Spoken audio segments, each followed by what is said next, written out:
Hello everyone, good morning. এই রে, good মর্নিংটা একটু তাড়াতাড়ি হয়ে গেল। অ্যাকচুয়ালি আমরা রাতে বেরিয়ে পড়লাম দীঘার উদ্দেশ্যে।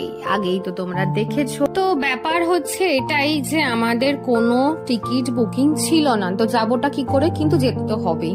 তো ভাবলাম চলো নর্মাল টিকিট কাটি, তারপরে একটু স্টেশনে খাওয়া দাওয়া করি, দেন বেরিয়ে পড়ি, যা হবে হবে। এরপর সেই বিভৎস মুমেন্ট আসবে যেখানে আমি এবং আমরা সবাই ভীষণ ভালোভাবে ফিল করব যে এটা আমাদের ভীষণ বাজে একটা ডিসিশন হয়ে গিয়েছে। ট্রেনে শুধু ভিড়ই ছিল না ভাই, মারাত্মক লেভেলের ভিড় ছিল, বসার জন্য প্রায় মারামারি করতে হয়েছে। আফটার অল আমরা বাঙালি, তাই কিছু না পেলে দীঘাই একমাত্র সম্বল। তাই এই ভিড় উপেক্ষা করেও আমার মতো কাতারে কাতারে মানুষজন দীঘা ঘুরতে এসেছে।